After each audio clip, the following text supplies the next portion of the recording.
Rejoice, everyone. We're back with another Sekhie Reacts to Fate. I did, in fact, make Knick-Knack listen to some of Cos'è I tutti. Okay, but I actually like classical music, so... Ugh, I don't. But that's very personal reasons why I don't like classical music that I don't really feel the need to get into. I do know Mozart. I know Salieri. I've seen Amadeus, the movie, not the play.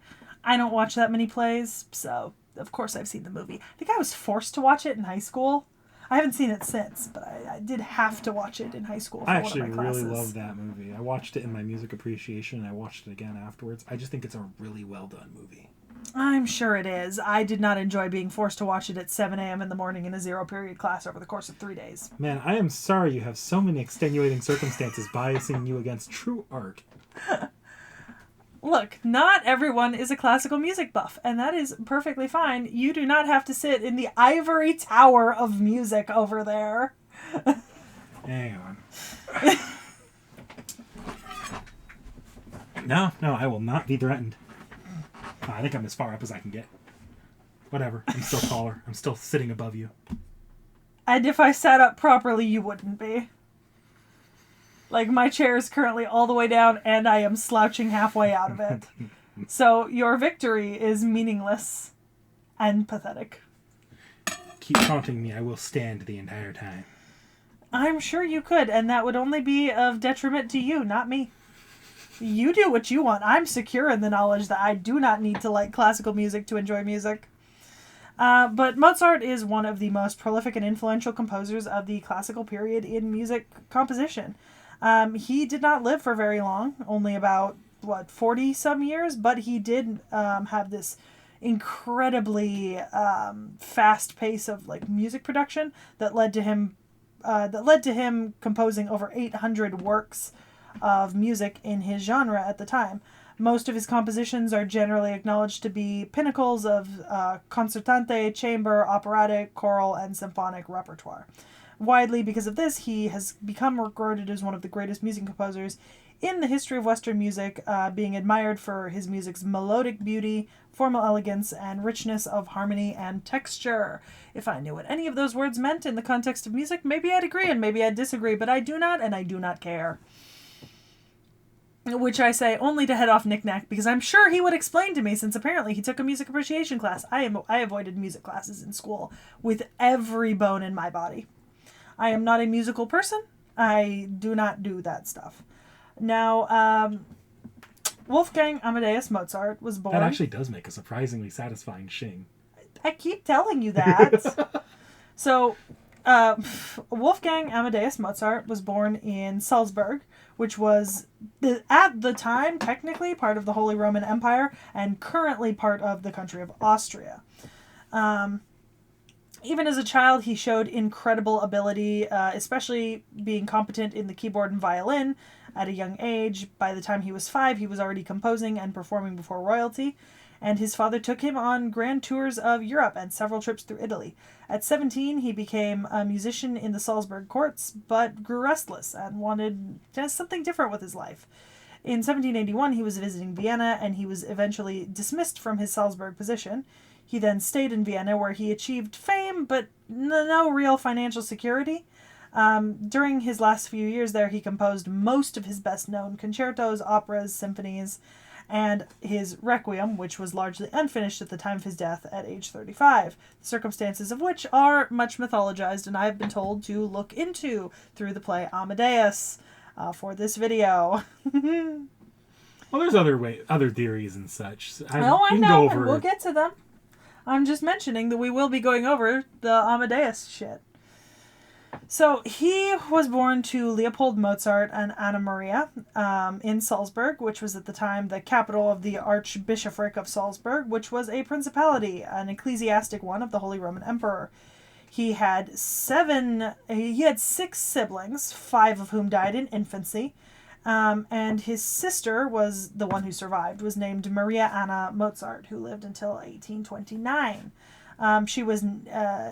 He was baptized the day after his birth, and his Latinized name was Johannes Chrysostomus Wolfgangus Theophilus Mozart. but he himself went by the name Wolfgang Amadeus Mozart as an adult. However, the variations of his name kind of span across the different records of him. His father was actually a minor composer and experienced music teacher, and was appointed as the fourth violinist of the musical establishment of Count Leopold Anton von Firmian, who was the ruling Prince Archbishop of Salzburg. Then he would marry Anna Maria later and became the orchestra's deputy Kapellmeister. And when his son was born, he published a violin textbook, Versuch einer gründlichen Violinschule, which actually achieved pretty good success. So that's a pretty good start to him and his family life. You know what I mean? Like, his father has a position at court. He's publishing books. He's a good teacher, etc. When his older sister was 7, she began keyboard lessons with their father while her 3-year-old brother looked on. And eventually, she kind of would reminisce about him in later years after his death, talking about how he would look at her lessons and then spend his time picking out thirds, and just, learning on his own pace, even as young as he was at the time. He had actually composed a couple early pieces during this time. Then his older sister eventually published in the Nannerl Notenbuch, right, K1 through 5. We don't actually know whether he was 4 or 5 when he created these, but he was producing them within a few weeks of one another, and they did come by the time he was 5. He was a musical genius from very young. Oh, of course, yeah. And it helped that he was in a household where that musical talent would be fostered by someone who understood it. Mm-hmm. I think it's important to note that there are people who are geniuses all over the world, and that is certainly an accomplishment, and that is all your own, sort of like what you are born with and your talent. But we should not discount the effect of being born into a household that is able to support and or encourage whatever you are a genius in, because geniuses can be abandoned, neglected, and not provided for, and they can sort of turn out not as successful as they might have. But here, this is the perfect combination of nature and nurture. Yeah. In his earliest years, his father was his only teacher, who also taught him language and academic subjects, but eventually he became he desired to progress beyond what his father could teach him. And Leopold, his father, actually gave up composing himself when his son's talents became very evident. So during this time when he was young, his family made European journeys all over, beginning with an exhibition in 1762 at the court of Prince Elector Maximilian III of Bavaria, which was in Munich at the time, and traveling through the imperial courts in both Vienna and Prague. A long concert tour followed that spanned 3.5 years, taking them to Munich, Mannheim, Paris, London, Dover, The Hague, Amsterdam, Utrecht, Mechelen, and then again to Paris and back home via Zurich, and Munich. Come on. Nope. I always suffer. Donaueschingen? That sounded a little too Japanesey to be correct. Well, it is Shingen at the end of it. I know that's because it's Schingen. That's Shingen. Okay. And I think it's Donaueschingen. Okay. Sometimes German and Japanese can sound a little too similar to the ear, but I also could be pronouncing this entirely wrong. Over the course of this time, he actually was able to meet many other musicians and learn about a whole lot of other composers, and one of the most significant influences cited to his early work was Johann Bach, who he actually visited in London when he was there in 1764 and 65. When he was 8 years old, he wrote his first symphony, which was likely mostly transcribed by his father, and that's how we have evidence of it. Unfortunately, these trips that the family took were not always the most comfortable. Travel conditions were not great. They often had to wait for invitations and reimbursement from nobility, and when they got illnesses, they were far from home. First, Leopold caught a bad illness, and then the children in subsequent years, and eventually they went to Vienna in 1767 and remained there until 1768. After a year in Salzburg, Leopold and Wolfgang left for Italy, leaving Anna Maria and Nannerl at home. They had a tour that lasted from 1769 to 1771, Leopold wanting to display his son's abilities as a performer and a composer. During this trip, he would meet Josef Milslivicek, Giovanni Battista Martini, and was eventually accepted as a member of the Accademia Philharmonica. There actually exists a myth about his time here. Supposedly, when he was in Rome, he heard Gregorio Allegri's Miserere performed in the Sistine Chapel twice and wrote it out from memory, producing the first unauthorized copy of this property of the Vatican. However, this is technically disputed because we don't really know if it actually did happen. In 1770 in Milan, he wrote the opera Mithridate Re di Ponto, which was performed with success, leading to opera commissions, returning with his father twice to Milan, again in 1771 and then again in 1772 to 1773, for the premieres of Ascanio in Alba, which is about Ascanius, son of Aeneas, from the Aeneid, Virgil's Aeneid, and Lucio Silla in 1772. Leopold had hoped that this would result in a professional appointment, and Archduke Ferdinand at the time did contemplate hiring him, but his mother, Empress Maria Theresa, was reluctant to employ useless people, and by that she included musicians. And so this was entirely dropped, and Leopold's hopes of him getting a court appointment there were not realized. But near the end of the journey, he did write the solo motet Exultate Jubilate, which was his composition number 165, I think, at the time. So from 1773 to 1777, Mozart was employed as the court musician by the ruler of Salzburg, the Prince Archbishop Hieronymus Colloredo at the time. He had a lot of friends in Salzburg at the time and had the opportunity to work in a lot of different genres and mediums, including creating everything from symphonies to minor operas and string quartets. In 1775, he would develop an enthusiasm for violin concertos, producing a series of 5 of them, which were the only violin concertos he ever wrote, which increased in sophistication. The last 3 are now staples of most repertoires that have a violin section. In 1776, he turned his efforts to piano concertos, culminating in K271 in 1777, which was generally considered to be a breakthrough work in his life composing. Unfortunately, despite all of his successes during this time, he was growing discontent in Salzburg, and he really wanted to find a position elsewhere in Europe. Part of this was because he was actually not paid that much, only about 150 florins a year, and he wanted to compose operas, and Salzburg just did not have a lot of opportunities to compose operas. In 1775, his discontent became even more because the court theater was closed, and the only other theater in Salzburg was reserved primarily for visiting troops rather than home composers. This led to him taking expeditions to search for work, visiting Vienna in 1773 and then Munich from December in 1774 to 1775.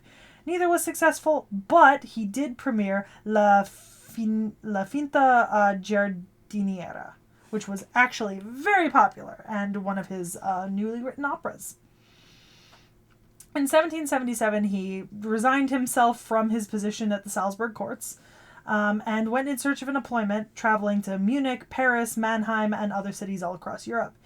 He ended up introducing himself to the famous orchestra in Mannheim, which at the time was the best in Europe, fell in love with Aloysia Weber, who was a daughter of a musical family, but unfortunately his prospects there came to nothing, and he ended up heading for Paris in March of 1778.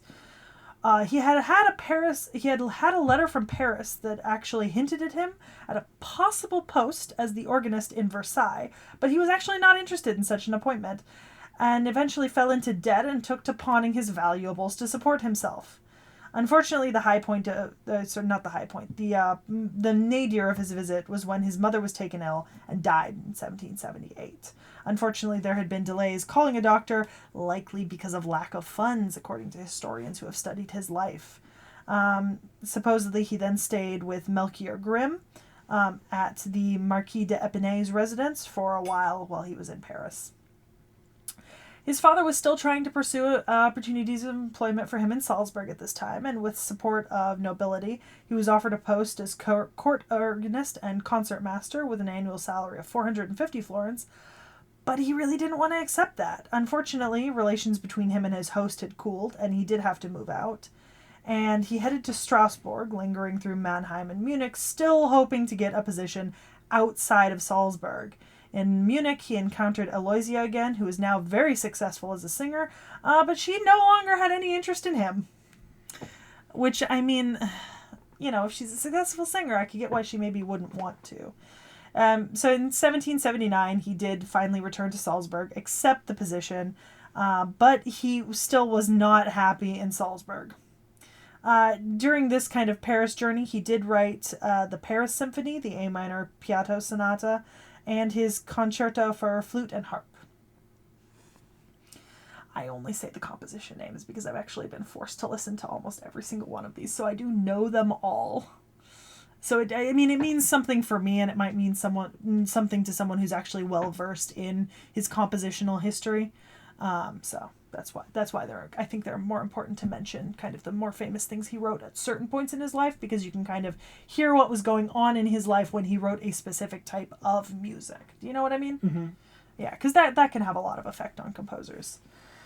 In 1781, he did premiere an opera, Idomeneo, which was pretty successful in Munich. The following March, he was summoned to Vienna, where his employer, the Archbishop Colloredo, was attending celebrations for the new succession to the Austrian throne. So Colloredo just wanted him to be at hand, but Mozart was planning a bigger career while he continued in the Archbishop's service.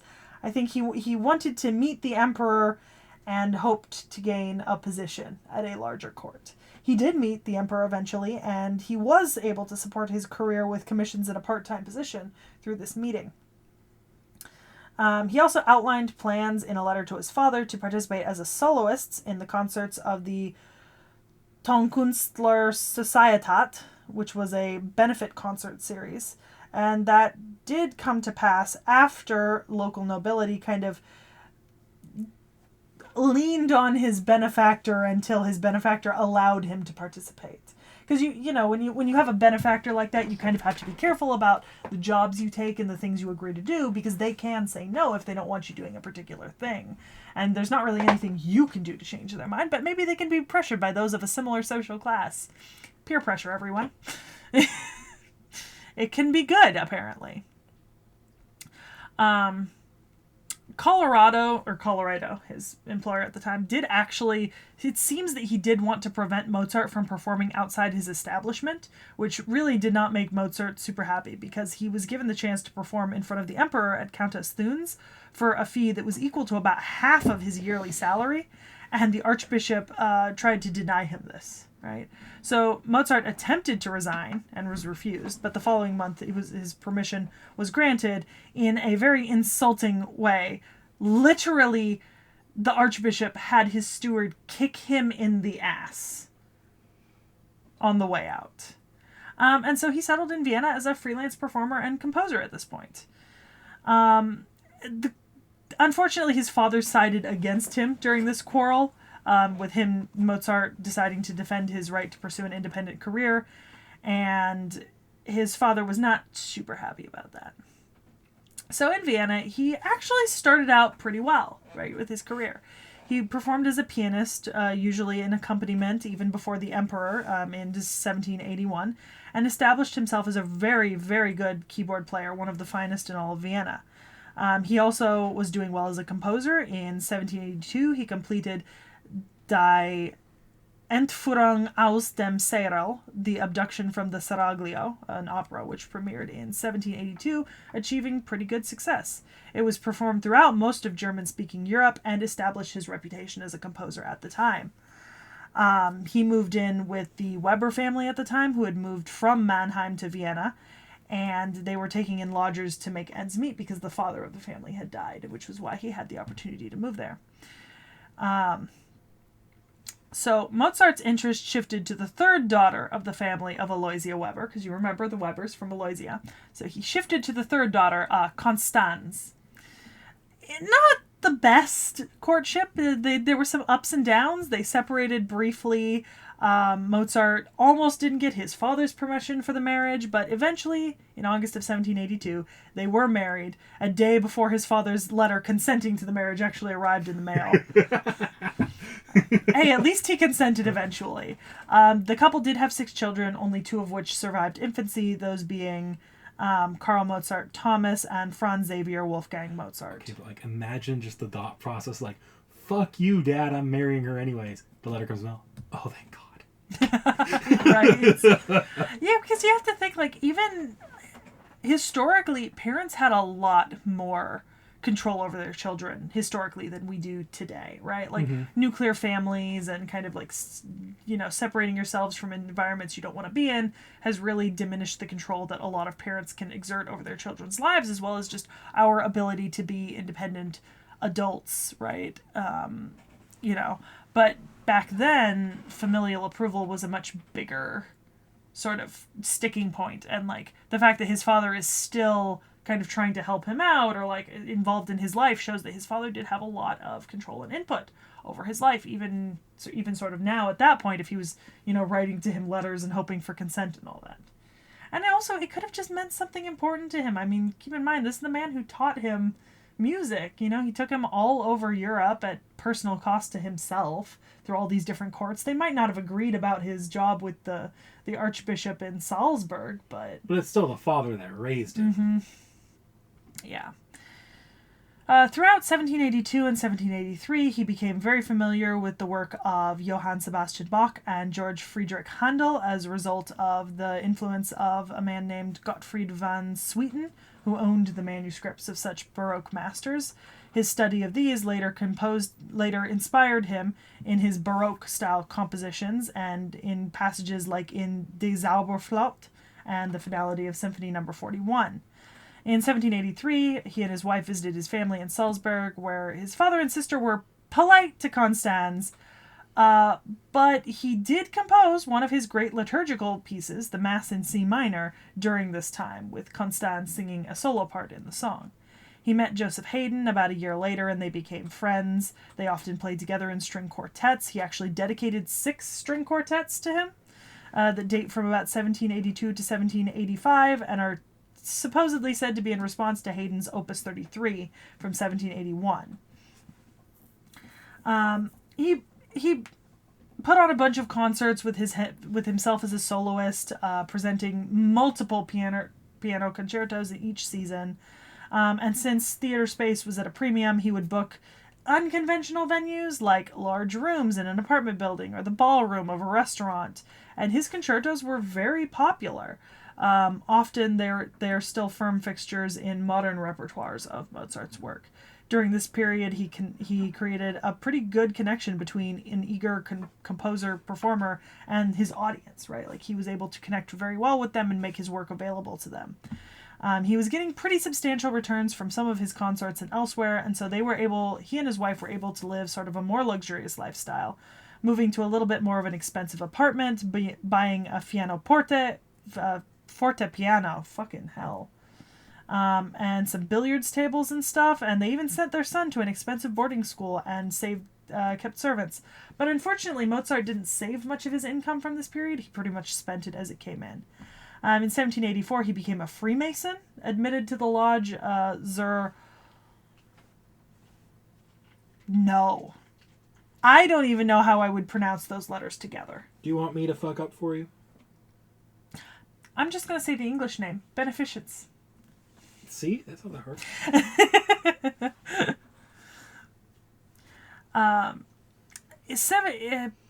Unfortunately, although he had had great success with that opera earlier, the Abduction of Seraglio, he didn't do a whole lot of operatic writing for the next couple years, only making 2 unfinished works, focusing mostly on his career as a piano soloist and a concerto writer. By 1785, he'd actually moved away from keyboard writing and began his famous operatic collection, the next year seeing the premiere of The Marriage of Figaro in Vienna. Its reception in Prague was even warmer, and this led to another collaboration with Lorenzo da Ponte, the opera Don Giovanni, which premiered in 1787 to acclaim in Prague, but a little less in Vienna the year later. They're among some of his most famous works. I'm sure you've heard of them. Don Giovanni. You know, and even The Marriage of Figaro. That's what I think Così e tutti is from. Generally, unfortunately, though, their musical complexity does cause difficulty for both listeners and performers. Unfortunately, neither of these developments were witnessed by his father, who had died in 1787. Eventually, he obtained a steady post under aristocratic patronage. Emperor Joseph II appointed him as his chamber composer after the death of Gluck, which was part-time, paid about 800 florins a year, but it required him only to compose dances for annual balls. And this income became very important to Mozart when hard times arrived. Court records show that Joseph aimed to keep the composer from leaving Vienna in pursuit of better prospects. And in 1787, Ludwig van Beethoven spent several weeks in Vienna hoping to study for Mozart, but there are no records that say that they ever met during this period, which is unfortunate because that would have been an interesting sort of, because he met and interacted with all these other really famous composers and musicians. It's really funny that he had the opportunity theoretically to meet with Beethoven and didn't. It's unfortunate. We could have had a composer cinematic universe. We really could have. All you would have needed was Tchaikovsky. Unfortunately, towards the end of the 1780s and into 1790, his circumstances worsened. His income shrank. He ceased to appear frequently in public, and this was because of the Austro-Turkish War. Only the aristocracy really had the ability to support music, and even then it was declining. His income had lowered by 66% in 7 years. Unfortunately, that meant that his family had to move to a suburb of Vienna, theoretically to reduce his rental expenses. Unfortunately, he didn't reduce his expenses, but he did actually get more housing space, right, for himself and his family. Unfortunately, he then began to borrow a lot of money. A lot of unfortunatelies here. Yeah, he was also known to be suffering from depression, and his musical output significantly slowed. Major works of the period include his last 3 symphonies, 39, 40, and 41, and the last of the Da Ponte operas, Cose fan tutti, which premiered in 1790. He, at this point, started to try to make some journeys, hoping to improve his circumstances to Dresden, Berlin, Leipzig in 1789, and Mannheim, Frankfurt, and other cities in Germany in 1790. Unfortunately, in 1791, he was struck by illness, a very serious one, and he had a time of really high productivity and personal recovery, composing a great deal, including most of his most famous works, the Magic Flute, the Clarinet Concertos, Ave Verum Corpus, and the unfinished Requiem 626. But his financial situation was a significant source of anxiety until then, and had started to improve at this point, so that's great for him. It appears that Hungary and Amsterdam had wealthy patrons that were pledging annuities to him in return for composition, and that he may have benefited from the sale of dance music written from his role as imperial chamber composer. He no longer had to borrow large sums, and he began to pay off his debts. He experienced great satisfaction in public success. The Magic Flute was performed multiple times in the period between its premiere and Mozart's death. But unfortunately, while in Prague for the premiere, he fell ill. The premiere was for La Clemenza di Tito, written in the same year as a commission for Emperor Leopold II. His health deteriorated. He became bedridden, suffered from swelling, vomiting, pain, fever, and he was nursed by his wife and his sister, and was kind of trying to finish his Requiem, right? Like that, much like Osamu Tezuka, writing till the end. On December 5th, 1791, he died in his home. Unfortunately, he was interred in a common grave, which was part of the customs at St. Mark's Cemetery, and later reports say that no mourners attended. I believe there were a few people that attended, but it was not as many as you would expect. Yeah. So common graves were also subject to excavation after 10 years, as was the common practice of the time. He was not an aristocrat, so he was buried in a common grave. We have no actual knowledge of what would have killed him. Official record says military fever, which refers to a rash that looked like millet seeds, which is a symptomatic description, not a diagnosis. So people have literally suggested over 100 different causes for his death, because rash that looks like something could really mean anything. I mean, this includes like streptococcus, trichinosis, influenza, mercury poisoning, kidney poisoning. Unfortunately, his modest funeral did not reflect his standing as with the public, and memorial services and concerts in Vienna and Prague were well attended afterwards. His reputation rose massively in the period directly after his death, and the first biographies of his life were written relatively soon after. Mozart, the man, was remarked to be small, thin, and pale. It said that he had fine or fair hair and that he was rather vain about the appearance of his hair. He was nothing special in particular about his physique, and likely had smallpox as a child, so he had pitted scars on his face. And that he had a rather soft speaking voice, but he liked wearing elegant clothing. He took to stage often wearing gold-laced cocked hats and such. And that he often worked very, very hard at very fast paces to kind of finish his deadlines, making sketches and drafts, but unlike Beethoven's, they were largely not preserved. So we know that he made them, but we don't have most of them anymore. He did keep a lot of pets, which I think is interesting. A dog, a horse, starling, and apparently he liked poop humor. Yes. Yeah. Which is, I think, absolutely hilarious. It's like, he was not this stuffy, like when you think classic composer, he was not a stuffy old man. Yeah, well, I think that's this kind of, that's this really interesting thing where you think about these figures who we now ascribe to, like, classical periods. We do something similar with Shakespeare. Yeah, we tend to these composers and writers and other such figures who are sort of venerated and largely studied and known about in today's academic world especially, kind of get given this aura of like elegance and refinement, like they are so far above us because they were geniuses that created all these things. But they were people too, and they had hobbies and habits just like regular people did. So their pedestal is not that far above your own.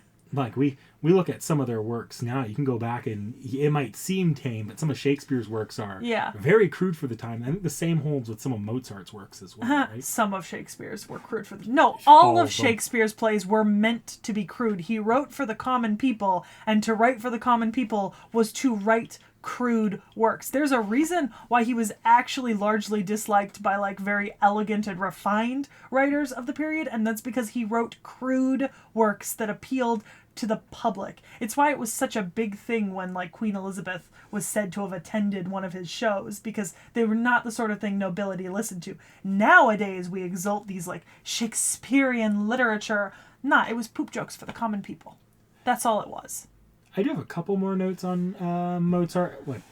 One? There's a two, but one of them you're probably going to bring up in a minute. Yeah, well, I'm not going to particularly get into the actual composition style and influence of his music. I don't think it's necessary here. I am not a music historian, and I personally have such a bad relationship with classical music and the whole sort of symphonic and classical music kind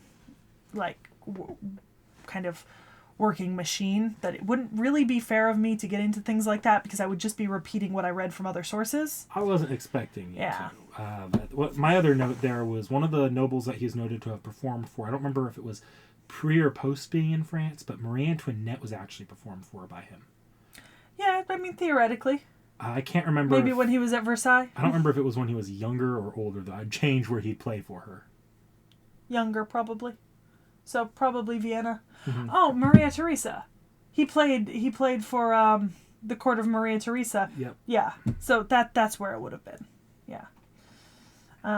But yeah, so that's kind of the general story of his life. He died relatively young, so it's not a ton. Like, obviously it could have been so much more we could have gone over if he had lived longer, but he did only make it to age 35.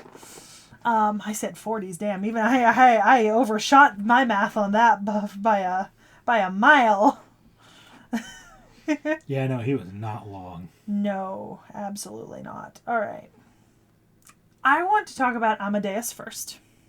And I'm going to do that because this is how I'm going to connect the two characters. So, because I didn't really mention Antonio Salieri. No, you didn't, which, fair. I did that deliberately. So, I don't know, some of you may have heard of a play called Amadeus. I've seen the movie version. But it is a fictional account of the lives of the composers Wolfgang Amadeus Mozart and Antonio Salieri. It was first performed in 1979 and was actually inspired by Alexander Pushkin's 1830 play called Mozart and Salieri, which was also used in 1897 by Nikolai Rimsky-Korsakov as the libretto for the opera of the same name. So it has a much earlier sort of trace. There's a history here. And think about this. Alexander Pushkin and Nikolai Rimsky-Korsakov were both Russian. Very, very famous Russian composers and writers. I mean, you should know those names, at least by mention, if not. However, the 1979 play is written by Peter Schaeffer. And the general thought about this is that there is this thought that Antonio Salieri is the cause of Mozart's death. Right? Whether that be by assassination or some other method, right? Is generally that is what is held here. And because of this 1970s renewal under the play, which became very, very popular, like this kind of came into sort of modern pop culture as a thing that was really large, right? And I'm actually going to go back to the Pushkin version, which was part of a series of tragedies, 4 plays. And it was based on rumors of the early death of Mozart, featuring only 3 characters, Mozart, Salieri, and a non-speaking blind fiddler who's playing Mozart finds hilarious and Salieri is appalled by in the play itself. So the original story only has 3 characters and one of them doesn't speak. Which I think is even more interesting because that... I've actually seen something performed like that before. Once. Well, maybe you saw that version. No, it was based off of not quite colonial America, but like early American history. Mm-hmm. So, according to the play, Salieri, the old man living long past his fame, claims that he poisoned Mozart and says that he will explain himself. He says that he had not met Mozart, right, at the beginning of this play, but he had adored his compositions, and he had been at a salon where some of his compositions were played, and when he caught sight of him, he found him lacking in grace and his compositions lacking in charm.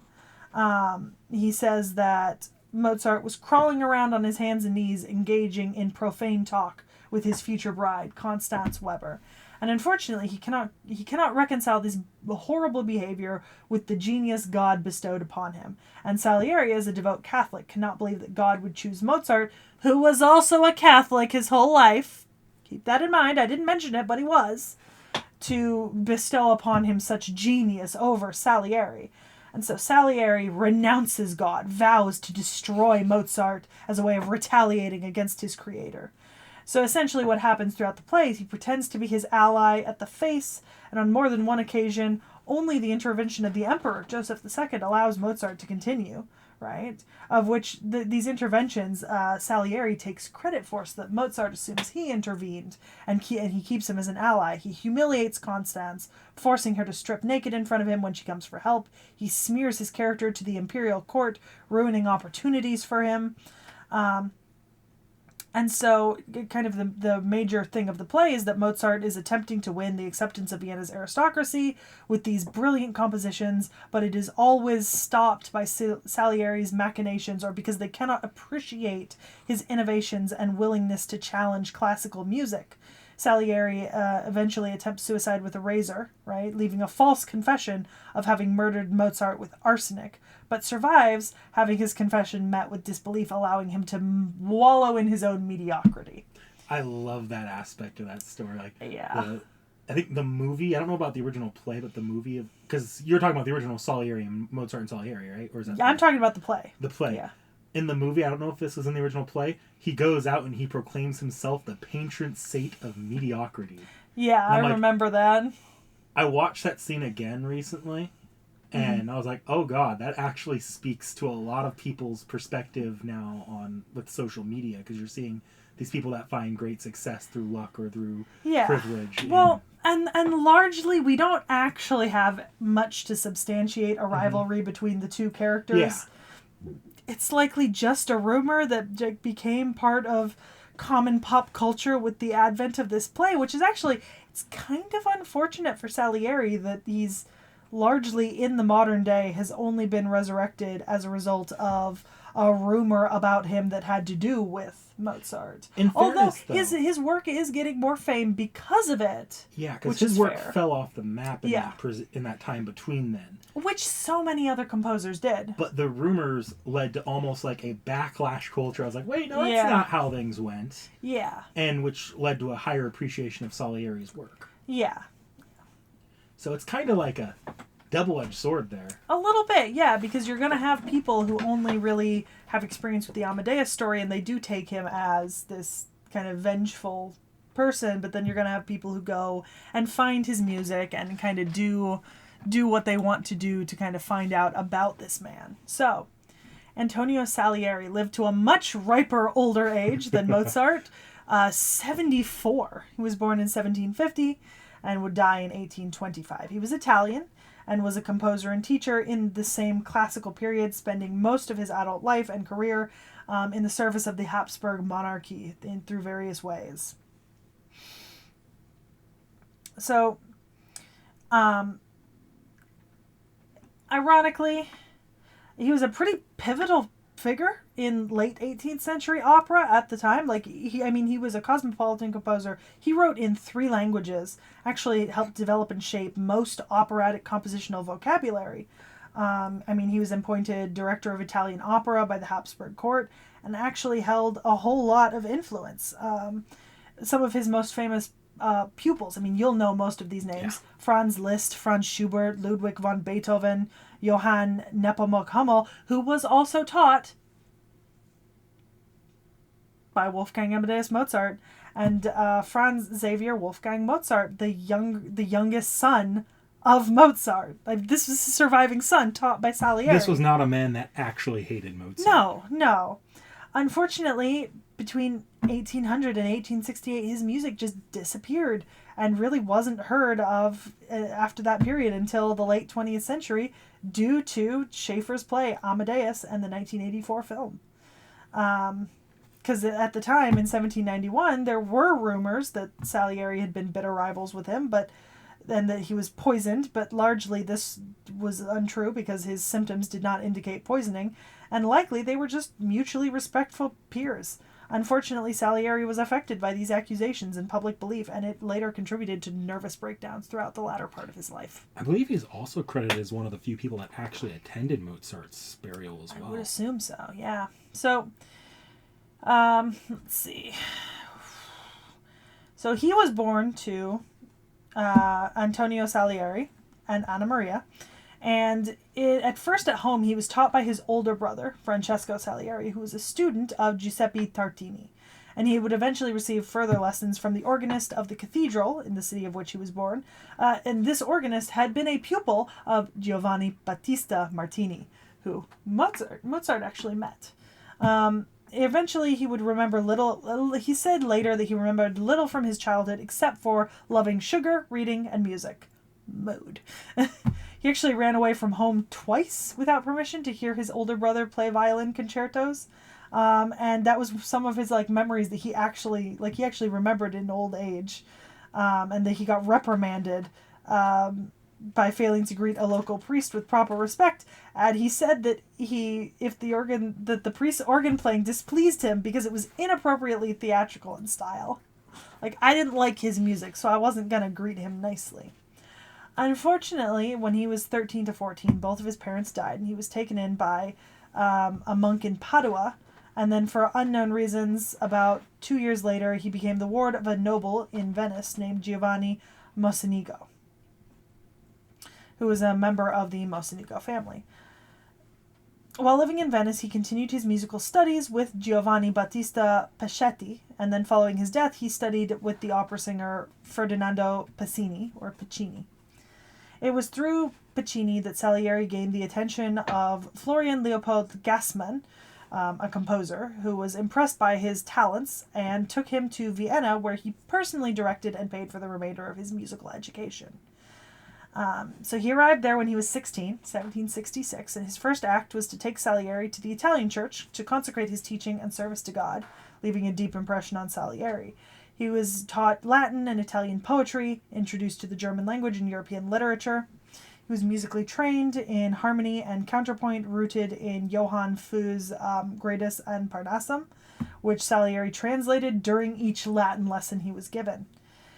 He continued to live with Gassmann even after Gassmann was married, an arrangement that lasted until he died in 1774 and Salieri married of his own wife. Few of his early compositions have survived from this period, and when he was older, he actually hinted that these were either purposely destroyed or had been lost, with the exception of a few works given to the church. Among these works, there was a surviving mass written without a Gloria and in the antique a cappella style, dated to 1767, and a complete opera composed in 1769 called La Vestale, or the Vestal Virgin, but it has been lost since. Beginning in 1766, he was introduced to chamber music performances held during Emperor Joseph II's evening meal. He quickly impressed the emperor, and Gassmann was told to bring his pupil as often as he wished to these events. This was really the beginning of this relationship between monarch and musician that would last until the death of Joseph in 1790. During this time, he met Metastasio and Christopher Willibald Gluck at Sunday morning salons held by the Martinez family. And over the next several years, he was given informal instruction in prosody and Italian poetry, and Gluck would become an informal friend, confidant, and advisor. Salieri's first full composition was composed in the winter season of 1770, Le Don Letterate, based on Molière's Le Femme Savante, with a libretto written by Giovanni Gastoni Boccherini, who was a dancer in the court ballet and a brother of the composer Luigi Boccherini. It had pretty modest success, but it did launch his career as a composer, and he eventually did compose over 35 original dramas during his lifetime. I mean, let's be honest here. He's no slouch. He might not have been the same natural genius that had all the same support as Mozart, but he was not a slouch. He was a big name of his time. Yeah, I mean, he was already in court being praised by the emperor in his teens. I mean, he might not have been praised by nobility when he was 5, but, 5 and 15 aren't that far apart when you're considering he's still a child, essentially. I mean, what have you been praised for when you were by the time you were 18? But you weren't playing for the emperor? I read good. Following the success of Le Don Letterate, he received commissions for writing 2 more operas in 1770. The first was La Amor Innocent, or Innocent Love, and the second was based on an episode from Cervantes' Don Quixote. And generally, he actually showed a pretty strong mood for experimentation and for mixing characteristics of specifically operatic genres during this time, especially in the writing of Don Chisciotte al Nozze di Gamase, which was a mix of ballet and opera buffa, with the lead female roles in L'Amore Innocence designed to contrast and highlight operatic music written for a soprano in different traditions, borrowing things like from the opera seria in the use of coloratura, but also keeping with some Roman intermezzo. So this was a hallmark of his continuing style, and largely he would manifest a pretty lifelong interest in subjects drawn from classical drama and literature. His first really big success was in the realm of serious opera. Commissioned, he wrote Armida, based on the Torquato Tasso poem Le Gerusalemme Liberata, or Jerusalem Delivered, which premiered in 1771. It's a tale of magic and duty and conflict and love set during the First Crusade, and it became incredibly big for him. Let's see. Eventually, he would also kind of draw on musical ideas from more traditional opera series, creating new syntheses in the process. Armida would be translated into German and performed very widely, especially in the northern German states, establishing his reputation as an innovative and important modern composer. It was soon followed by his popular success, which was a comedy by music called La Fiera di Venezia, or The Fair of Venice. La Fiera was written for the Carnival season in 1772, where he collaborated with Giovanni Boccherini to craft an original plot. And this, he included this thing, right, where he did innovative scenes of onstage dancing with singing from both solo protagonists and the chorus, which was later imitated by other composers, most famously by Wolfgang Amadeus Mozart in Don Giovanni. Salieri also wrote many bravura arias for soprano, playing the part of a middle-class character that combined coloratura and concertante woodwind solos, which was another innovation for comic opera that was widely imitated by other composers of the period. Ugh. How you feeling? I'm not done. Oh. No, I just needed to take a breath. Homie, I am not nearly done. His next two operas were not particularly popular, unfortunately, and the majority of his modest number of instrumental works also date from this time. Generally, critics and scholars have said that they lack the inspiration and innovation found in his writing for stage. His orchestral works are mainly in the galant style, although they show some development towards a late classical, including two concertos for pianoforte, one in C major and one in B-flat major. When Gassman died in January, he was likely due to complications from an accident. Salieri would succeed him as assistant director of the Italian Opera in 1774. He is 24 and he is the assistant director of the Italian Opera. The next year he would marry Therese Helferstorfer, who was daughter of a recently deceased official of the court treasury and financier. Music was not high priority for him during this stage of his career, but he did compose Alleluia for chorus and orchestra. During the next 3 years, he was pretty much concerned with rehearsing and Italian opera conduction in Vienna and with teaching. His 3 complete operas written during this time showed development, but they weren't really great successes commercially or artistically. And his most important composition was the oratorio La Pasión de Gesù Cristo, with text by Metastasio, once again collaborating with him. After the financial collapse of the Italian Opera Company in 1777, Joseph II decided to end the performance of Italian opera, French spoken drama, and ballet. And instead, the 2 court-orned theaters would be reopened under new management, subsidized by the imperial court as a new national theater. The relaunched theaters promoted German-language plays and German values, traditions, and outlooks, and Italian Opera Buffa Company was replaced by the German-language Singspiel troupe. Joseph and his supporters wanted to encourage pan-national pride, uniting multilingual and ethnic subjects, and so beginning in 1778, the emperor wanted new works in German composed by his own subjects, and brought this on stage with clear imperial support, leaving his role as assistant court composer in a much reduced position, unfortunately. He had never truly mastered the German language, and felt he was now no longer competent to continue as assistant opera director in this capacity. This was largely a blow to his career when spoken drama and musical Singspiel were placed on equal footing. Because for the young composer, there would not really be any new compositional commissions to receive from the court, and he was left with very few financial options and began looking around for new opportunities. In 1778 to 1780, he went on a tour through Italy, writing a few relatively well-known works, including La Scuola de Gelosi, or The School for Jealousy, which became a lasting international success. He had a period kind of between 1780 and 1788 where he largely lived in Vienna and Paris. He returned to the imperial court in 1780, writing Der Rauschfänger, or The Chimney Sweep, and Salier's Chimney Sweep, and Mozart's work for the same company, his Seraglio, were the 2 only major successes to emerge from the German Singspiel experiment. which the imperial court had started, and only Mozart's opera survived on the stage beyond the 18th century. So at this point, we don't know if he had met Mozart. I mean, he likely had met Mozart, right? Because they're in the same city, they're composing for the same people, 100%. They met at some point. And they were kind of like in opposition in some way, but all composers are in opposition with one another for jobs, for work, for commissions. It's not a personal thing. And I think that's something to really think about when you're thinking about this history and kind of this feud that was essentially made up by rumor.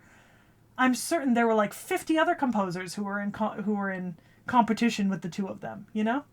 That doesn't mean that they were all out poisoning one another. No.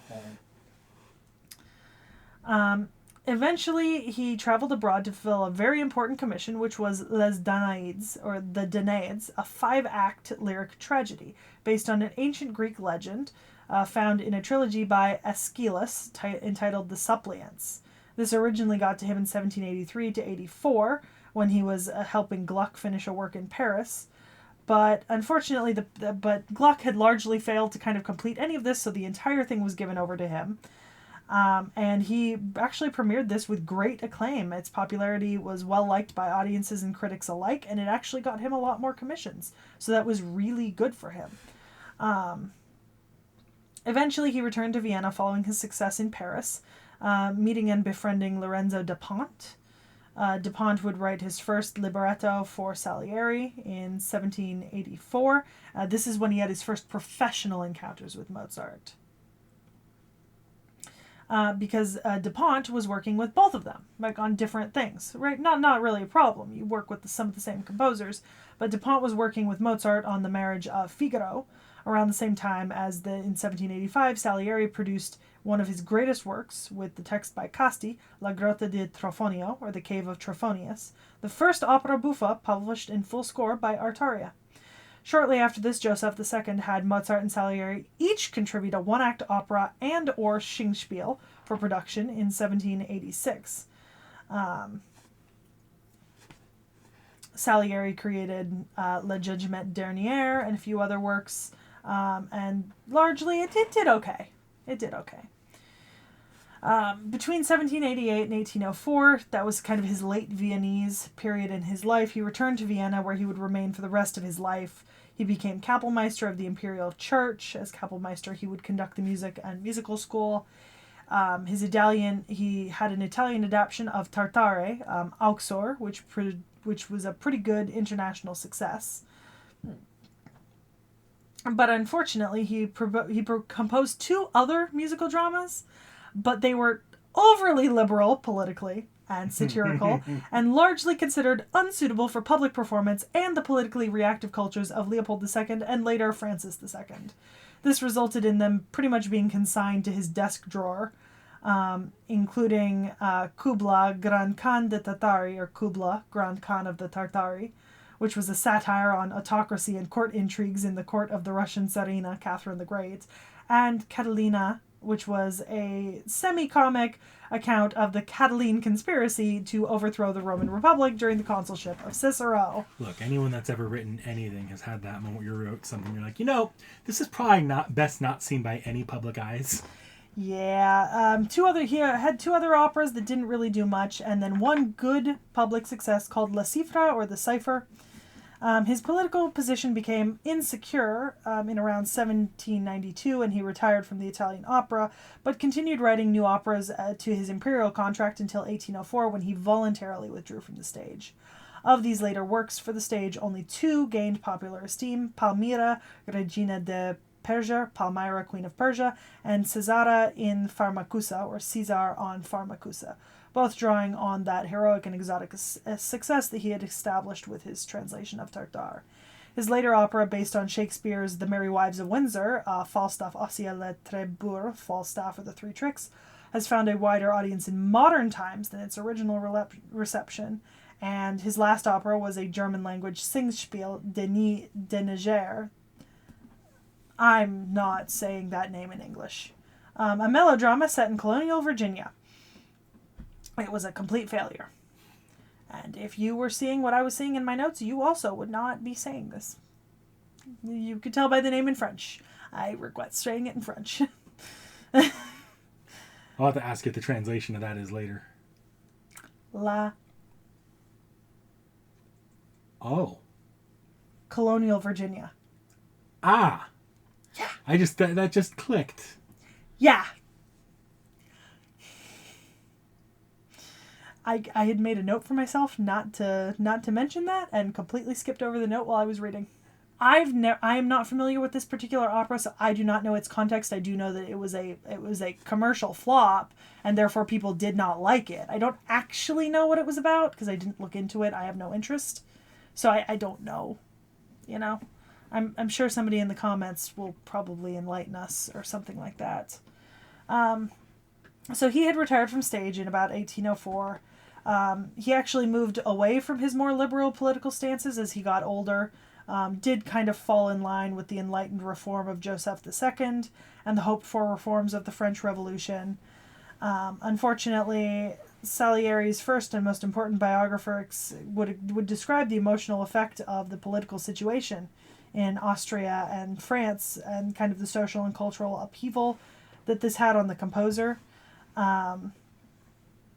He did continue teaching, working with the Imperial Chapel. He composed a lot of sacred works, writing almost exclusively religious works during his last few years.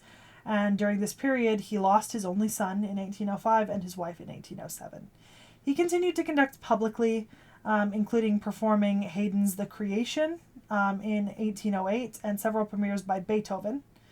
And his remaining secular works fall into pretty much three categories: a few large-scale cantatas and oratorios, and then a lot of simpler songs and some pedagogical works to aid his students.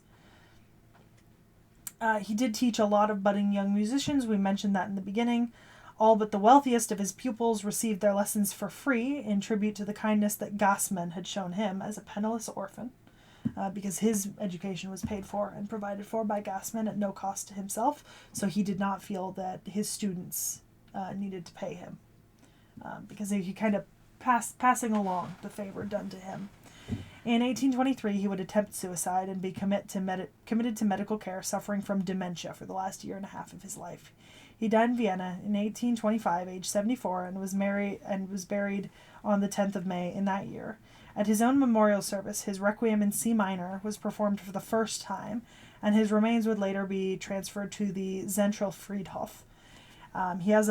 He does have a monument. It has a poem on it written by Joseph Weigel, who was one of his pupils, that reads, "Rest in peace, uncovered by dust, eternity shall bloom for you, rest in peace. In eternal harmonies your spirit is now set free. He expressed himself in enchanting notes, now he is floating to everlasting beauty."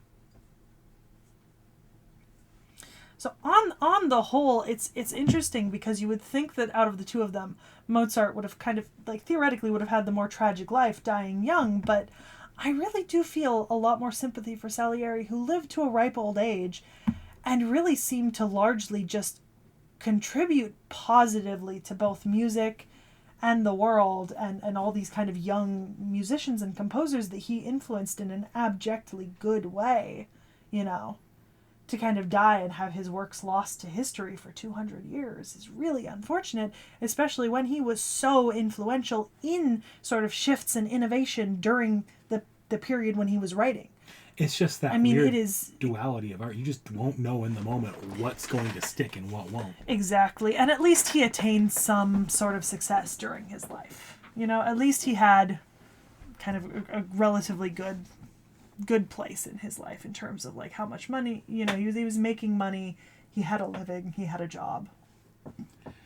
So, got any guesses for class for Mozart? Well, Mozart's a caster. Okay. Because we had him in Orleans. That's right. You've seen him in Campaign. I've actually seen Mozart's design. I know what Mozart looks like. Yeah. I hate it. We've got over this. I hate it. It looks weird. Yes. That is an accurate representation. It doesn't even look that different from his normal art. I will say Mozart here is one of the oldest servants in FGO. Yeah. He is from the original release. Yeah. And he has not, unlike a lot of servants, he has not been updated since the original release. I mean, look, I don't hate him per se. He looks so dissonantly different from a lot of the other FGO servants that it's sometimes jarring to look at him because he's so very stylized and sort of like. Just you wait. There's a servant we're going to get to later that is done in what looks like watercolor painting style. Why is Ivan the Terrible up here? You'll see later. Okay. I did not even see that till just now. Also, likes dirty jokes, dislikes Charles Sanson. Yeah, that makes sense. So he's a man who lives according to his whims. You saw there he retains his jokes and fondness for poop humor. Yep. He doesn't tell the dirty jokes often, though, because he was kindly asked not to by Marie Antoinette. I mean, valid. He actually seems to hold a fair amount of fondness for Marie Antoinette, downright making his wish for the Holy Grail to undo her horrible death during the French Revolution. Oh, I mean, likely he would have played for her when she was a child. Mm-hmm. Yeah. And he's generally speaking, he's actually pretty straightforward as far as fate servants go. But there is one fatism to him, one single fatism. Yeah. So the demon god pillars are a topic for another day, but you've seen them in campaign. I have. And the way those kind of work is that if you have a mage bloodline, they were kind of traps in the blood, over the course of generations. Mozart here actually apparently has one of that mage bloodline because he was considered a candidate for being a demon god pillar. Also, I just want to comment, this is far preferable. When you have to actually blend his art style in for something more consistent, works fine. It makes sense. But the demon god, regarding the demon god pillar, since he was considered a candidate, logically speaking, he should have been taken over by it. But apparently, he says that he sold his soul to music instead of to the pillar. Reminds you a little bit of Phantom of the Opera. A little bit. That said, if we pair another instance of a man resisting a demon god pillar, we know that the process can become one that's able to drive a person mad. Mm-hmm. The likely implication here is because towards the end of his life, he did have some declining mental health as well. In fact, I think some of the early rumors of his being assassinated and not dying of natural causes was because he was ranting that he believed the one who commissioned the Requiem was the one that poisoned him. But that declining mental health in Fate, it might be implied that this was him fighting the demon god pillar and that he died to not go down that route. Mm-hmm. So I've got some relationships. Yep. Marie, she who I long for. Shining, tender, beautiful Maria. To her I give the greatest love in life. Cannot write what he has to say about Charles-Henri Sanson, Robespierre, and Count Fersen. It is apparently too explicit and too rude. Chevalier de Aon, Marie's friend. Well now, is she not a cute one? We've had quite a disagreement between the two of us.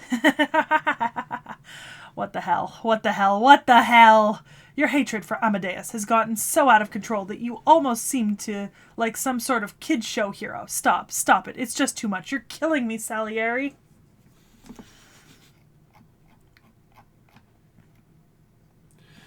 So, Mozart in Fate is a mage of music. Making music is actually a form of magecraft for him that he uses for offense, defense, and support. Actually, Fate says his music is derived from the Greek god Orpheus. You know the story of Orpheus. Yeah. Cool. So territory creation, he's a caster, I get that. Protection of the music god, fake. Skill being given to the divine protection of the muses, the goddesses of music. Okay. Appreciation of the gods. Ein klein Nachtmusik, based on one of his most famous compositions. And his noble phantasm is Requiem for Death. And we did make a joke in campaign, because when we were doing Orleans, I had him, and I kept using him. And so every time I used him, I would play Requiem for Death on my computer, because Requiem for Death is actually a really interesting piece of music. I love that piece. Yeah. It's maybe one of the few things that I could say that I don't hate, and maybe possibly even enjoy a little bit. That said, that what we were doing was pretty literal. He is just playing his Requiem and causing his enemies to suffer multiple mental debuffs alongside just taking damage over the course of the song. Mm-hmm. I'm just taking a look at who designed him and what else they designed. So character designer for Salieri, Mozart, and Darius III. I haven't seen Darius yet. You have not. Yeah. Okay. All right. So you're about to see what we in the FGO fandom call caster balls. Caster balls. Whenever you see caster balls, just know the FGO fandom is demanding an animation update that we will probably never get. Carmilla used to have caster balls. Oh, I love that.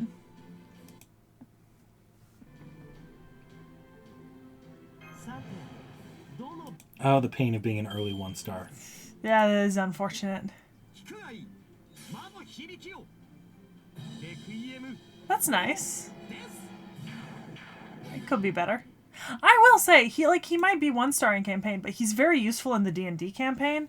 And the only reason I haven't used him recently is because I don't actually have him. I didn't draw him, and I haven't done a targeted Spirit Origin summon on him. I made his playstyle very fun. We really put a lot of effort. He's quite useful there because we had to interpret because all we had was caster balls. And this. There we go. As usual, sometimes these early servants have arcades, which are much better.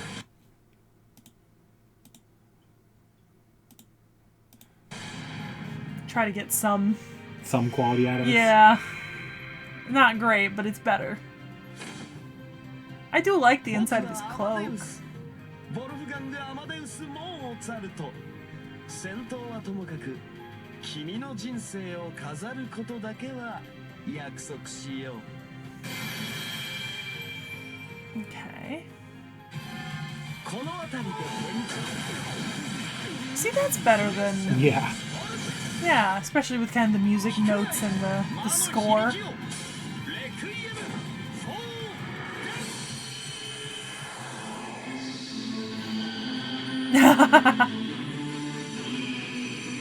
Oh, yeah. You can actually hear the song in that one. Yeah. All right, so next is Antonio Salieri. Yes. Any guess at the class? Archer. All right, let's go. Avenger. Huh. Fascinating. Is he specifically designed to look... Oh, it's same fucking design. Yeah, okay. Oh, interesting. Oh. By the way, let me just say, he is one of my favorite servants. I will say, I'm loving this because I can actually read this memorial. Is that the memorial plaque for, like, Salieri's grave? Antonio Salieri, the celebrated Dei Cappello to the Emperor of Austria, died October last. He was born at the 1750. I mean, it might actually be what's on his tombstone. And he looks really cool in this version. Yeah. That's okay. But, like, I'd probably keep him in 1 or 3 if I had him, because they just look cool. You know? Mm-hmm. So... And honestly, I'm gonna be real. I really just guessed Archer because Fate really... Archers don't... You never know with Archers. Yeah. Archers are like, you could guess Archer and get it right when it doesn't seem like it. Yeah, okay, so likes music, dislikes Mozart, the rumors of him murdering Mozart, and the ruined reputation. Okay. So, Salieri here is one of my favorites because he's specifically noted to be the historical Salieri that did not kill Mozart and didn't hold any contempt for him at all, viewing him as actually a friend. Mm-hmm. However, this is one of those innocent monster servants where the constant rumors of his killing Mozart led to his summoning as the rumored man in gray grafted onto the real Salieri. This drives him mad. Now it's never downright confirmed, likely for copyright reasons, but he takes a lot from Salieri of Mozart, or Salieri of the Amadeus movie in play. Specifically that he has a hatred for both God and Amadeus, and that he wants to commit a murder he never could in life. During his more cognizant moments, he laments that he was summoned in this state, but as soon as Mozart is involved, he is driven into an uncontrollable rage. Mm-hmm. Oh. His initial introduction was actually during Anastasia, at a part where Ivan was so destructive that Rasputin used Mozart to constantly keep him asleep to prevent him from accidentally destroying the land. Mozart plays for so long that his spirit origin begins to fall apart, so they summon Salieri, who they then curse, forcing him to temporarily become Amadeus Alter and taking Mozart's place. He is snapped out of it during an excursion to put down a rebellion thanks to a well-timed bonk on the head. And there's more that happens later, but I'll loop back around to that when we get there. Okay, so relationships. Wolfgang Amadeus Mozart, my purpose for being is to kill you. Your honor, your music, your legacy, I shall kill it all. I will be sure to kill you with my own hands this time. Stop coming near me. Stop looking at me. Stop laughing at me. Stop playing music. I am the one who will kill you. Your honor, your music, any last trace of you, I will destroy it all. Now that you've finally appeared in this world, I shall finally kill you with my own hands. Gottlieb, the man loved by God. Your brother took good care of me. Perhaps, or was I? Oh, I am... Who am I? It seems I owe some gratitude to your brother, or do I? No, wait, Who am I? Sorry, I'm sorry. Oh, Queen, you are God's grace. As to Marie Antoinette. Phantom of the Opera or Jeanne d'Arc, I do not sync with them. Phantom of the Opera, Gilles de Rais, Castor, Salome. They don't get along. Okay. It appears there are some with whom I am somewhat in sync. Jeanne d'Arc, Alter, and Edmond Dantes. They gets along with Alter and Dantes, not with Jeanne d'Arc regular. Okay. So, as far as ability goes, he is exceptionally weak. So weak, it's actually hard to even materialize him as a servant. He wields a long sword that doubles as a violin blade that he can use to play invisible instruments, and he summons forth gray figures that attack the enemy for him. That's pretty cool. Should he allow his madness to consume him in a berserker-like fashion, he will don that armor that you saw earlier, which makes him wilder and more powerful than he would normally be. Mm-hmm. Okay. So Avenger, Oblivion, Correction, Self-Replenishment Mana, Innocent Monster because of the Assassination Legend. So Lamenting Exterior.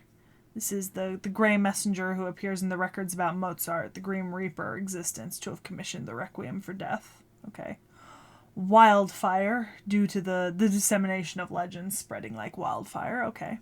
So his noble phantasm is Dio Santissimo Misericordia di me. De me. So, the saint's misery on me? So this is Salieri playing a song of destruction that erodes all who hear its mind and body. So it's not actually unlike Mozart's, but a little bit more aggressive. Oh, Supreme God, take pity on me. Yeah. Okay. All right, so that would be here, correct? Yep.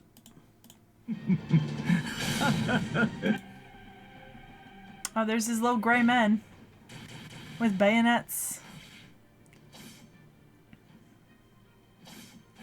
He actually has animations unlike Mozart. With a sword, and I kind of like it. Oh, he's playing the piano. Mm-hmm.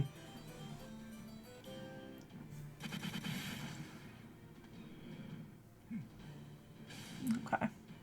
Oh, the imaginary violin.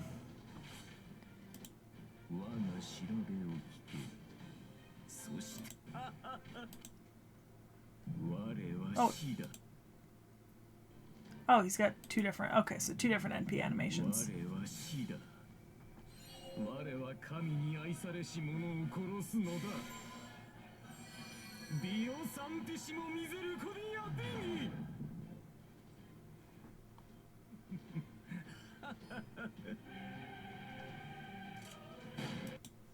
see. It might be the same, just with the crazy cloak. I mean, it didn't even show him in the...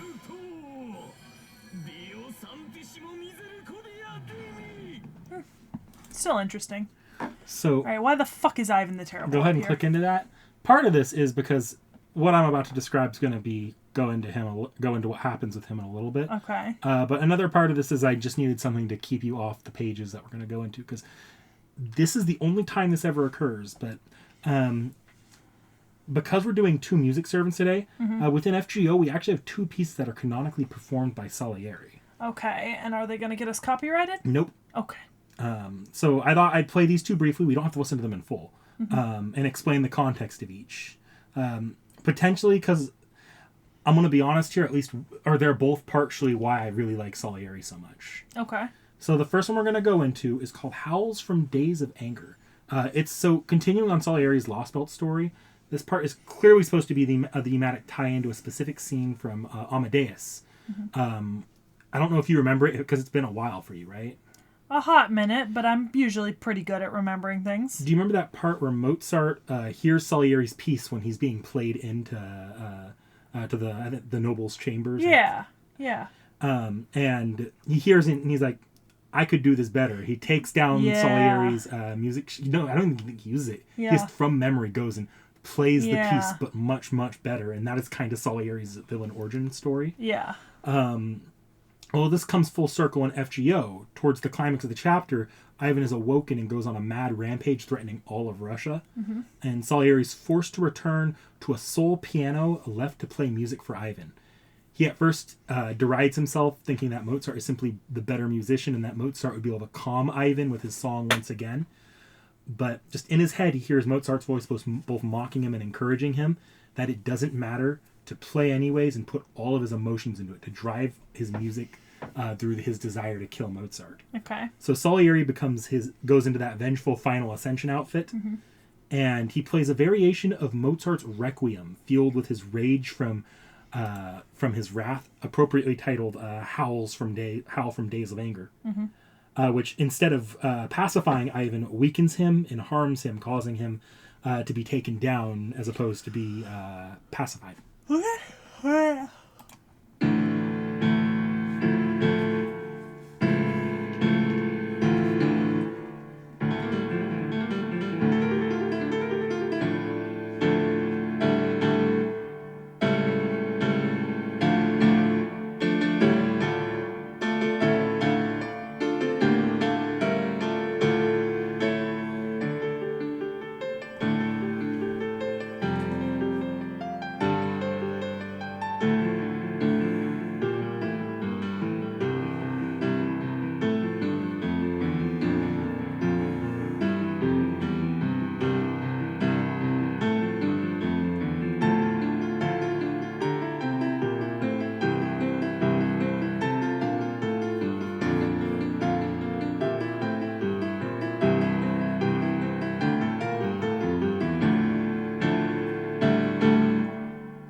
I'm not going to play the whole song I didn't through expect you obviously... to. That's just the what came up. Yeah. So yeah, the next one is actually Twinkle Twinkle Little Star. This is the other song of Salieri, which Mozart. Why is this a 1 hour extended edition? Because there's no official soundtrack rip. We do not need to listen to the full 1 hour. Okay. So I've explained Lost Belts before, but it's somewhat of an unspoken secret that during this first one, to avoid overwriting human history, each Lost Belt needs to be destroyed, pruned from existence. Some might even say a world-scale genocide needs to be committed. Yaga Russia is a good world is a cruel world with no arts or luxuries, only knowing a brutal fight for survival. They likely never have even seen a musical instrument before outside of Ivan and his closest circle. So Mozart, knowing that the world had to be destroyed, asked Salieri to, in the event the Lost Belt was resolved, play Twinkle Twinkle Little Star. So when the fantasy tree is cut down by Chaldea, instead of spending his final moments with Chaldea, he chooses to take some piano he played, or take the same piano he played his howl on, and bring it to the confused and scared Yaga, the people of the Lost Belt, who were unaware of why things were disappearing. So in the dying world, he took Mozart's request and he played Twinkle Twinkle Little Stars. He waited for the world's disappearance along with the people. Okay.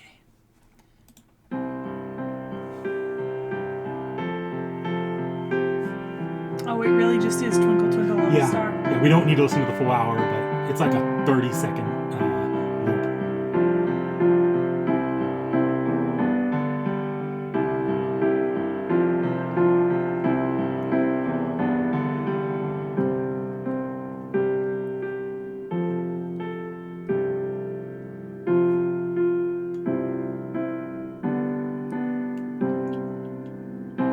Yeah, and that's where the loop is. Yeah, interesting. Not something we ever need to do again, but I thought that Yeah. the one time that was fitting. Why not? Baseball. Or not? Looks like he's just a fan. Yeah, you just got clappers. Okay. All right. I was not expecting that. Okay. Those arcade stages. Hey, look, he has a dual figure. No extra art there, but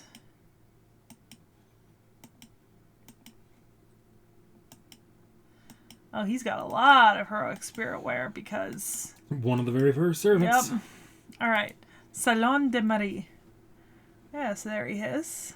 I assume with Marie Antoinette, but that's just because, It's not our usual design anyway, so Yeah, we're it's a fine. strange thing. Our positions and beliefs are totally different, but we can sit here in one place and relax.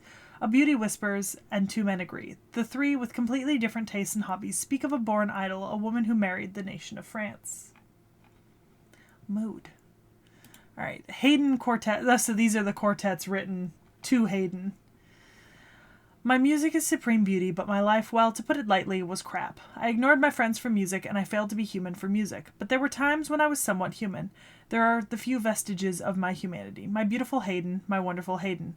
I will acknowledge the accomplishments of others and aim for them myself. I still remember the 2 years I clung to that obvious happiness and thought that. Toy piano. Oh, it's so cute. An antique mini piano decorative item. There aren't that many keys, but it still plays music. Actually, it has a recording function, Wolfgang recorder. Be it a toy piano or a real one. If Amadeus plays on it, it becomes an exquisite piece of music. That's not fair. Quatre feuilles. And now I know several people. Everyone here? I think you know everyone here. Is that That's Waver? Phantom. No, it's Phantom. Okay, sorry, I didn't remember Phantom's out of mask design for a second. I do know everyone. Yeah. And I have read this twice before now. Because I know who's in the back. Alright, Heroic Spirit, Formal Dress, Amadeus. I kind of love that. That's metal as fuck. Like the multicolor. Yeah, that's cool. Alright. Travel Outfit. They're very different. I mean, different sort of color vibes, but I'm still a fan. I think it looks good. 3rd anniversary. Masquerade of the Vampire. I don't know if I know the other person, but... It's time to start the music. Right from the beginning, there were signs of trouble at the ball. As the sounds of heaven and hell fill the banquet, if you should happen to peek beneath the partygoers' masks, well, best forget what you saw. Oh, it's Salieri and Mozart. I almost didn't... Because he looks younger. Yeah, I didn't recognize him either. He looks younger. Heroic Spirit, Festive Wear, Amadeus. That's very rainbow. I don't hate it. But that's very rainbow. Oh wow, it features features a Medjed, a Sparrow, a Fu, a Mecha Elichan. Mecha Elichan's in here? There she is! Oh yeah, you're right. Mecha Elichan! And there's the Wadjet. Adorable. Okay. Heroic Spirit Tour. Oh, I do like that. That looks really nice. Now, where is this? Very Merlin. So this is in the Hohensalzburg Fortress in Salzburg, Austria, and it shares the same setting as Asclepius and Artoria Castor. There's Artoria Castor, I remember that. That's a very pretty setting. Like, very, very sort of nice to look at. Open in arcade. Opera in arcade. The genius who loves music demonstrates his talent even in rhythm games. Those beautiful fingers' movement strikes the keyboard without any hesitation, playing the melody. Next to him is but a single audience, quietly learning her ears closer to the unwavering flowing music performance. At their back, a musical performance that would drown out the beautiful melody that is about to begin. Got Phantom in the back. I think so. Still in the middle of the trip. Oh, yeah, he's right there. Not a We've CE gone over focuses this on one. him, though. Yeah, but we've seen it before. All right. Salieri. Salieri. Oh, look at baseball in his little suit. That's so cute. Oh, I do have some unique art. Eat his back. Oh. That was just a different outfit altogether. Yeah. Oh, he's in here. Yep. Oh, right there. You've collected another one of the Infinity Stones. I have. All right, not as many, but there's a few here. I'll skip the shared one, Masquerade of the Vampire. So, Wildfire Blade. In a darkened room, a jet-black knife, nay, a charred knife, stabbed into a desk. The slander and contempt that society directed at Salieri during his lifetime was like a wildfire raging in his heart, and a blade stabbing through it. Avenger Salieri wields that very thing as his weapon. At first glance, it looks like a sword, but in essence, it is as you see. It is a raging wildfire contained in a blade. Heroic Spirit travel outfit. 3rd anniversary. I like the little bird. Burb. He's a gray man. All right. Jet black conductor's baton. A conductor's baton that looks to have been scorched in an inferno. It is such a deep black that it seems to have been formed from darkness itself. In fact, it is a replica of the conductor's wand he used during his lifetime. Probably. Based on its shape and style, it seems to be at least the right age. And festive wear. Oh, that's sick. It does look pretty fucking cool. 4th anniversary. Ghost Lantern and Antonio Salieri. Interesting. Well, that was a fun set of servants. I think I feel better about Mozart's art knowing that he's not the only one who looks like that. It actually makes it better to me that there's 2 servants designed in the same style. That you're seeing other people that are designed off style a little. Yeah. There are some servants that you'll see around that are very, very different styles, and they're always a little bit like... The one who keeps showing up with Gil and Ozzy, with the blue hair and the scale things on his brow. Oh, gosh. I think I know who he is, but I'm not going to say it because I'm not supposed to know who he is yet. But he keeps showing up in those, like, the 3 Kings. That's just something you get, though, when you have, like, that many artists working on one work. Yeah, I mean, we've seen it literally just in the Grail League. We've seen, like so many different artists. And sometimes you get some really nice artwork out of that. You do. Even if they don't always mesh when put next to each other. You do. Now, who is next? All I can say is that you better not lie before our next reacts. That's all I'm allowed to say. Like, comment, subscribe, and we'll see you guys next time.